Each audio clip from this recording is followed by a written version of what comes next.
Yasamal rayonunda sakinlərlə obyekt arasında gərginlik yaranıb. Sahibkar yeni inşa olunan obyektə görə ərazidəki tullantı qablarının yerini dəyişdirmək istəyir. Sakinlər isə bununla razılaşmır. Bu məsələdə kim haqlıdır? Söhbət hansı ərazidən gedir? İzləyək.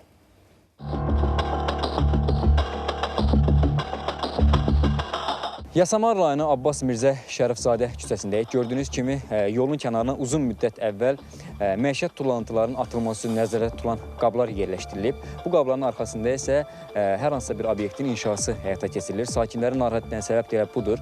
Onlar düşünür ki, obyektin inşasından sonra bu qabların yeri dəyişdiriləcək. Sakinlər deyir ki, obyekt sahibləri ərazidəki zibil qutularının yerini dəyişib, uzaq məsafəyə qoymağı planlaşdırır. Bu isə ərazidəki çox mərtəbəli binalarda yaşayan sakinlərin işini çətinləşdirəcək. Mən burada yaşayandan buradadır. Hardasa bir 3-4 ildir buradadır. Bina sakinləri çətini çəkəcək, uzaq yolu getmək.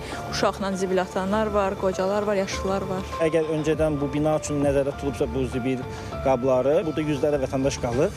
Bu məişət tullantıları yüzlərlə vətəndaşa xidmət etdiyi üçün məncə bura daha önəmlidir. Zibil axır bir yer atmalı yox da. Yığışırsa bəharat atır zibil.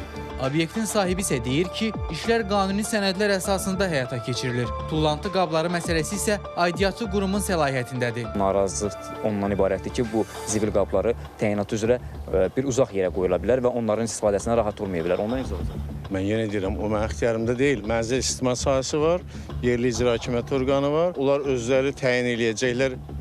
Mən elə bilirəm ki, onu yəqin ki, hansısa bir yaxın yerə qoyacaqlardır. Məsələ ilə bağlı Yasamal rayon Mənzil Kommunal Təsərrüfat Birliyinə müraciət etdik. ATV xəbərə bildirildi ki, sahibkar rəsmi qaydada müraciət etsə belə, məişət tullantı qabları ərazidən hələ ki götürülə bilməz. Əkbər Əlizadə, Fərid Məmmədov, Sənan Bəhrəmli, ATV xəbər.